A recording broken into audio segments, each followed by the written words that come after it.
Hello दोस्तों, स्वागत है आपका अपने चैनल एग्जाम जोन पे। तो फिर से मैं हाजिर हूँ 14 दिसंबर 2020 के इंपॉर्टेंट इवेंट्स के साथ। आप पूरा वीडियो ध्यान से देखिए क्योंकि लास्ट में आपको 2 क्वेश्चंस के जवाब देने हैं। आज का पहला क्वेश्चन है HMIS hospital management information system, इसको रिसेंटली किसके द्वारा लॉन्च किया गया है? तो HMIS फैसिलिटी यानी hospital management information system facility को लॉन्च किया गया है इंडियन रेलवे द्वारा।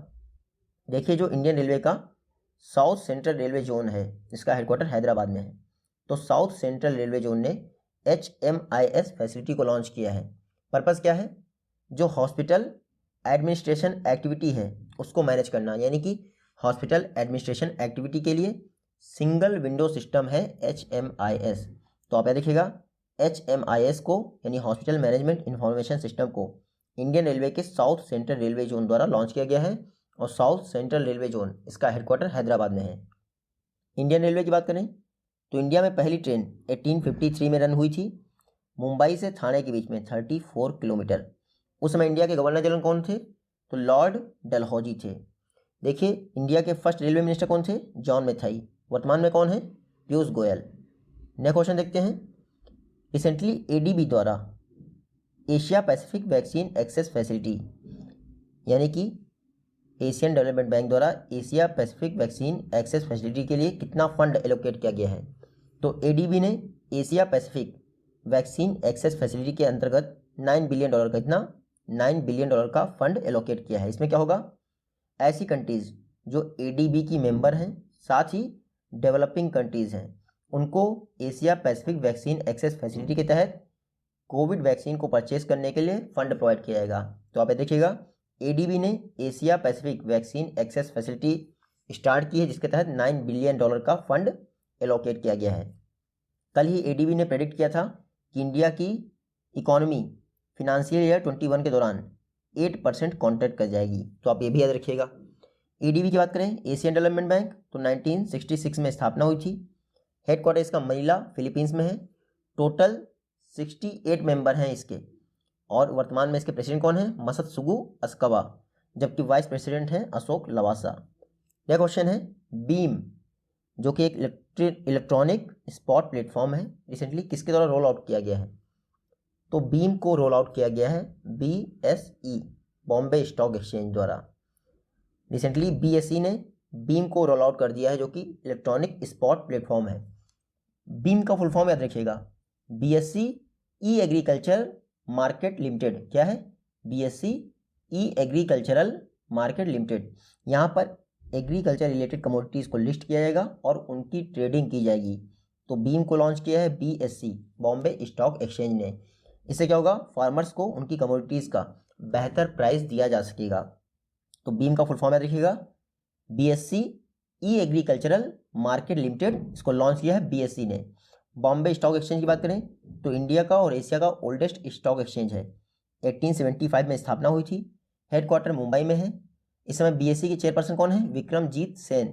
और BSE के MD एंड CEO कौन है? आशीष कुमार चौहान। नेक्स्ट क्वेश्चन देखते हैं। इंडिया का social entrepreneur of the year award 2020 किसने जीता है? यानी इंडिया में social entrepreneur of the year किसको अनाउंस किया गया है? तो अशरफ पटेल। अशरफ पटेल को इंडिया का social entrepreneur of the year घोषित किया गया है।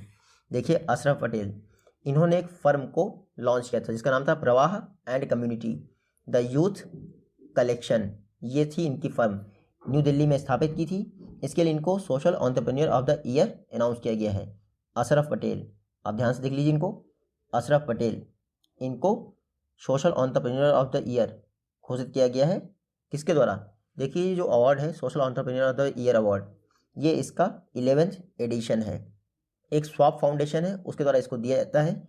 इस बार जो social entrepreneur of the year award है, ये किसने दिया है?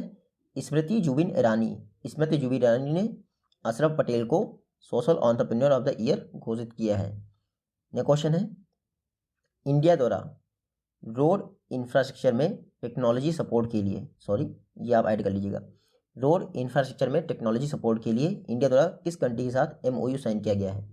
तो इंडिया ने मेमोरेंडम ऑफ अंडरस्टैंडिंग साइन किया है ऑस्ट्रिया के साथ। किसके साथ? ऑस्ट्रिया के साथ। रिसेंटली इंडिया और ऑस्ट्रिया के बीच में एक मेमोरेंडम ऑफ अंडरस्टैंडिंग साइन किया गया है ताकि रोड इंफ्रास्ट्रक्चर पर टेक्नोलॉजी कोऑपरेशन प्रोवाइड किया जा सके, यानी कि रोड को बेहतर कैसे बनाया जाए, यानी रोड इंफ्रास्ट्रक्चर जो रोड का भी निर्माण है उसमें टेक्नोलॉजी का कोऑपरेशन सहयोग कैसे किया जाए, इसके लिए एक मेमोरेंडम ऑफ अंडरस्टैंडिंग साइन हुआ है ऑस्ट्रिया और इंडिया के बीच में। तो इसमें एमओयू में क्या होगा, रोड सेफ्टी रिलेटेड टेक्नोलॉजीज एक दूसरे को ट्रांसफ़र की जाएंगी। ऑस्ट्रिया की बात करें तो आप मैप में देख लीजिए, ऑस्ट्रिया यूरोप की एक कंट्री है। कैपिटल क्या है इसकी, तो इसकी कैपिटल है वियना। करेंसी क्या है, यूरो। और प्रेसिडेंट कौन है इसके, अलेक्जेंडर वान डेर बेलन। ऑस्ट्रिया के प्रेसिडेंट हैं अलेक्जेंडर वान डेर बेलन।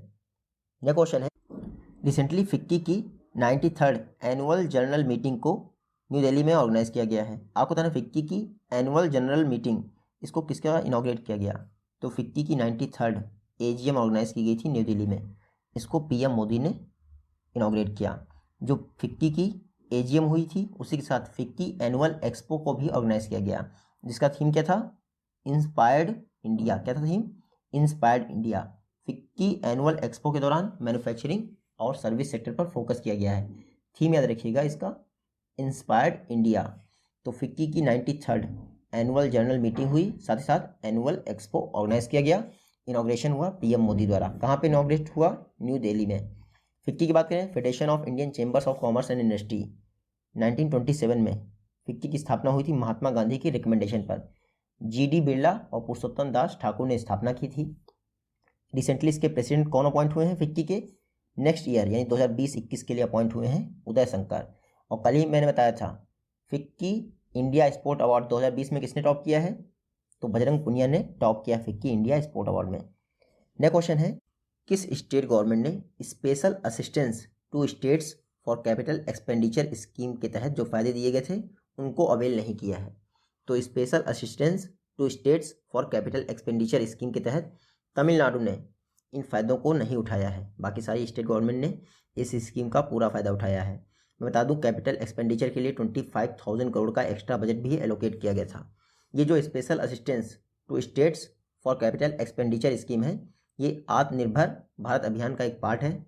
इसमें कोविड-19 क्राइसिस के तहत स्टेट गवर्नमेंट को हेल्प प्रोवाइड की गई थी। क्यों, क्योंकि जो कैपिटल एक्सपेंडिचर्स की वजह से उनके रेवेन्यू में शॉर्टफॉल आ गए थे, तो स्पेशल असिस्टेंस प्रोवाइड की गई थी। आप याद रखिएगा, आत्मनिर्भर भारत अभियान, इसके तहत 30 लाख करोड़ का पैकेज अनाउंस किया गया था, जो कि हमारी GDP का 10% होता है।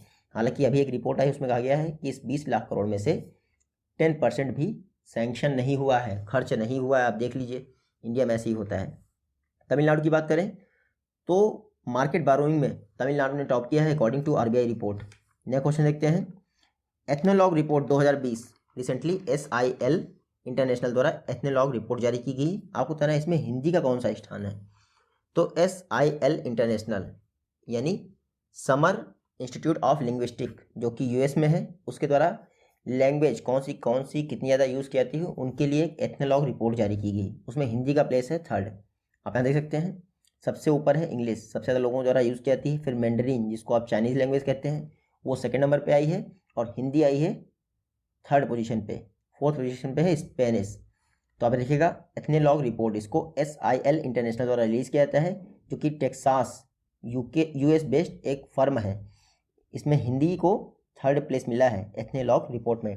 टॉप किसने किया है, इंग्लिश ने टॉप किया है, तो आपको ये जरूर याद रखना है। इस बार जो SIL इंटरनेशनल की एथनोलॉग रिपोर्ट थी ये इसका 23rd एडिशन था। इसके पहले 22nd में भी जो आपकी हिंदी थी वो 3rd प्लेस पे ही थी। पहली बार एथनोलॉग रिपोर्ट कब रिलीज हुई थी, तो 1951 में। नेक्स्ट क्वेश्चन है, किस स्पेस एजेंसी द्वारा CMS-01 कम्युनिकेशन सैटेलाइट लॉन्च किया गया है, तो recently ISRO Indian space research organisation इसने CMS-01 सैटेलाइट लॉन्च किया है, जो कि एक कम्युनिकेशन सैटेलाइट है। मैं आपको बता दूं ये जो CMS-01 है ये इंडिया का 42nd यानी 42वां कम्युनिकेशन सैटेलाइट है। इसको PSLV polar satellite launch vehicle C50 से लॉन्च किया गया है। अगर PSLV मिशन की बात करें तो ये PSLV का 52nd मिशन है। तो PSLV C50 जो कि PSLV का 52वां मिशन है, इसके द्वारा CMS-01 सैटेलाइट लॉन्च किया गया है, जो कि इंडिया का 42nd कम्युनिकेशन सैटेलाइट है। इसरो की बात करें क्योंकि इसरो ने इसको लॉन्च किया है, तो इंडियन स्पेस रिसर्च ऑर्गेनाइजेशन 15 अगस्त 1969 को स्थापना हुई थी। हेडक्वार्टर कहाँ है इसका? बेंगलुरु में है। और इस समय इसके डायरेक्टर कौन है? के शिवान। अच्छा, फादर ऑफ इंडियन स्पेस किसे कहा जाता है? विक्रम साराभाई, इनको फादर ऑफ इंडियन स्पेस कहा जाता है। नेक्स्ट क्वेश्चन है, आईसीसी ओडीआई रैंकिंग 2020 में किसने टॉप पोजीशन पाई है? तो ICC international cricket council recently इसने ओडीआई रैंकिंग जारी की, इसमें टॉप पोजीशन पाई है विराट कोहली ने। तो वनडे जो इंटरनेशनल होता है उसमें विराट कोहली ने टॉप किया है। अगर टी20 में आ जाए तो इसको बाबर आजम ने टॉप किया है। अगर टेस्ट रैंकिंग में आ जाए तो स्टीव स्मिथ ने टॉप किया है। आप तीनों के लिए याद रखिएगा, ICC ODI ranking 2020 Virat Kohli ने टॉप किया है। सबसे तेज 22,000 रन पूरे किए हैं वो भी विराट कोहली ही बने हैं। आईसीसी जो टी20 रैंकिंग है उसको बाबर आजम ने टॉप किया है, और आईसीसी 2020 की टेस्ट रैंकिंग इसको स्टीव स्मिथ ने टॉप किया है। आईसीसी की बात करें, इंटरनेशनल क्रिकेट काउंसिल 1909 में स्थापना हुई थी। हेडक्वार्टर कहाँ है इसका? दुबई में। सीईओ कौन है? मनु सावनी। और रिसेंटली आईसीसी के चेयरपर्सन कौन अपॉइंट हुए हैं? ग्रेग बार्कले, जो कि न्यूजीलैंड से बिलोंग करते हैं। नेक्स्ट क्वेश्चन है, क्लाइमेटोस्कोप रैंकिंग जिसमें इंडिया को सेकंड प्लेस मिला है। आपको बताना है ये क्लाइमेटोस्कोप रैंकिंग किसके द्वारा रिलीज की जाती है? तो क्लाइमेटोस्कोप रैंकिंग को ब्लूमबर्ग रिलीज करता है। ब्लूमबर्ग न्यूयॉर्क बेस्ड एक एनर्जी फर्म है जिसके द्वारा क्लाइमेटोस्कोप रैंकिंग को रिलीज किया गया है। इस बार इंडिया की रैंक क्या है? सेकंड। लास्ट ईयर इंडिया की रैंक क्या थी? फर्स्ट। तो आप देखिएगा क्लाइमेटोस्कोप रैंकिंग इसको ब्लूमबर्ग न्यू एनर्जी फाइनेंस द्वारा रिलीज किया गया है, जिसमें इंडिया की रैंक है सेकंड। अच्छा, क्लाइमेटोस्कोप रैंकिंग इसको टॉप किसने किया है? तो ब्राज़ील ने टॉप किया है। ब्राज़ील ने नहीं टॉप किया है, चिली ने टॉप किया है। क्लाइमेटोस्कोप रैंकिंग को चिली ने टॉप किया है, इंडिया सेकंड है और ब्राज़ील है थर्ड। आप इतना याद रखिएगा। क्लाइमेटोस्कोप रैंकिंग को ब्लूमबर्ग ने रिलीज किया है, जो कि न्यूयॉर्क स्थित एक एनर्जी फाइनेंस कंपनी है। नेक्स्ट क्वेश्चन देखते हैं, TIE ग्लोबल समिट जो रिसेंटली ऑर्गेनाइज की गई उसमें लाइफ टाइम अचीवमेंट अवार्ड से किसको सम्मानित किया गया है? तो TIE ग्लोबल समिट के दौरान लाइफ टाइम अचीवमेंट अवार्ड से सम्मानित किया गया है बिल गेट्स को। किसको? बिल गेट्स को। ये TIE ग्लोबल समिट कहाँ ऑर्गेनाइज हुई है? हैदराबाद, इंडिया में ऑर्गेनाइज हुई है, आपको याद रखना है। TIE का फुल फॉर्म क्या है? The India US entrepreneur. क्या है इसका full form? The India US entrepreneur. तो the India US entrepreneur global summit 2020 में हैदराबाद में ऑर्गेनाइज हुई है, जिसके दौरान लाइफ टाइम अचीवमेंट अवार्ड दिया गया है बिल गेट्स को। तो आप देखिएगा, ये TIE ग्लोबल समिट का इनॉग्रेशन किसने किया है? तो M वेंकैया नायडू ने इसका इनॉग्रेशन किया है। और आपको याद रखना है, TIE ग्लोबल समिट हैदराबाद में ऑर्गेनाइज हुई है। नेक्स्ट क्वेश्चन है, रिसेंटली किस ऑनलाइन एजुकेशन प्लेटफॉर्म द्वारा टीचर्स ट्रेनिंग के लिए NSDC के साथ पार्टनरशिप की गई है, या फिर ये अनाउंसमेंट किया गया है कि वो टीचर्स ट्रेनिंग के लिए NSDC को सपोर्ट करेगा? तो रिसेंटली बायजू ने अनाउंस किया है कि वो टीचर्स को ट्रेनिंग प्रोवाइड करने के लिए NSDC national skill development corporation को सपोर्ट करेगा। बायजू आप सभी को पता है इंडिया का लीडिंग ऑनलाइन एजुकेशन प्लेटफॉर्म है। रिसेंटली उसने NSDC के साथ पार्टनरशिप की है टीचर्स को ट्रेनिंग प्रोवाइड करने के लिए। NSDC national skill development corporation 2008 में NSDC की स्थापना हुई थी। हेडक्वार्टर न्यू दिल्ली में है। कंपनी एक्ट 1956 के तहत जो सेक्शन 25 है उसके तहत ये एक नॉन प्रॉफिट कंपनी है NSDC। NSDC की चेयरपर्सन कौन है? AM नायक। NSDC के MD एंड CEO कौन है? मनीष कुमार। क्योंकि बायजू ने पार्टनरशिप की है तो आपको याद होना चाहिए, बायजू का हेडक्वार्टर बेंगलुरु में है और इसके फाउंडर कौन है? बायजू रविंद्रन। नेक्स्ट क्वेश्चन देखते हैं, recently individual wrestling world cup का जो 2020 एडिशन है इसको किस कंट्री द्वारा होस्ट किया गया है? तो इंडिविजुअल रेसलिंग वर्ल्ड कप इसको रिसेंटली सर्बिया में होस्ट किया जा रहा है। किसके द्वारा? सर्बिया में होस्ट किया जा रहा है।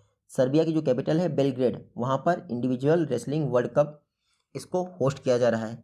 इससे पहले यानी लास्ट एडिशन कहाँ हुआ था? तो रशिया में हुआ था। जो रशिया में एडिशन हुआ था उसको रशिया ने ही जीता था। इस बार का जो इंडिविजुअल रेसलिंग वर्ल्ड कप हो रहा है देखते हैं उसको कौन जीतता है। हालांकि ईरान बहुत बार जीत चुका है, लेकिन इस बार देखते हैं कौन जीतता है। ये individual wrestling world cup first time 1973 में ऑर्गेनाइज किया गया था। कहाँ पे? स्पेन में ऑर्गेनाइज किया गया था। इसको ऑर्गेनाइज कौन करता है? यूनाइटेड वर्ल्ड रेसलिंग द्वारा इसको ऑर्गेनाइज किया जाता है। और यूनाइटेड वर्ल्ड रेसलिंग इसका हेडक्वार्टर कहाँ है? कॉर्सायर स्विट्जरलैंड में। कॉर्सायर स्विट्जरलैंड में यूनाइटेड वर्ल्ड रेसलिंग का हेडक्वार्टर है। और ये यूनाइटेड वर्ल्ड रेसलिंग की स्थापना कब हुई थी? 1912 में। नेक्स्ट क्वेश्चन है, अमीश त्रिपाठी ने किसके साथ मिलकर एक बुक लिखी है जिसका नाम है धर्मा? तो Dharma decoding the epics for a meaningful life. इस बुक को लिखा है अमीश त्रिपाठी ने भावना राय के साथ मिलकर। किसके साथ? भावना रॉय के साथ मिलकर अमीश त्रिपाठी ने धर्मा बुक को लिखा है। आप यहाँ बुक देख लीजिए, Dharma decoding the epics for a meaningful life. इसको अमीश त्रिपाठी और भावना रॉय ने मिलकर लिखा है, आपको याद रखना है। नेक्स्ट क्वेश्चन है, फेमस पर्सनालिटीज़ हैं, रिसेंटली इनका निधन हो गया। पहले हैं नरेंद्र भिड़े, आप यहाँ देख लीजिए, ये हैं नरेंद्र भिड़े, रिसेंटली इनका निधन हो गया। फेमस म्यूजिशियंस है, संगीतकार थे, कहाँ से बिलोंग करते थे? महाराष्ट्र, पुणे से बिलोंग करते थे। दूसरे कौन हैं? जोसेफ सफरा, आप देख लीजिए, ये हैं जोसेफ साफरा, रिसेंटली इनका भी निधन हो गया। ब्राज़ील के रिचेस्ट पर्सन थे जोसेफ साफरा, इनका भी निधन हो गया। नेक्स्ट क्वेश्चन है, जगन्नाथ जीवन क्रांति योजना रिसेंटली किस स्टेट गवर्नमेंट द्वारा स्टार्ट की गई है? तो जगन्नाथ जीवन क्रांति योजना, इसको लॉन्च किया है आंध्र प्रदेश के सीएम YS जगनमोहन रेड्डी ने। जगन्नाथ जीवा क्रांति योजना है, ये जीवन क्रांति योजना नहीं है। इसका पर्पज़ क्या है?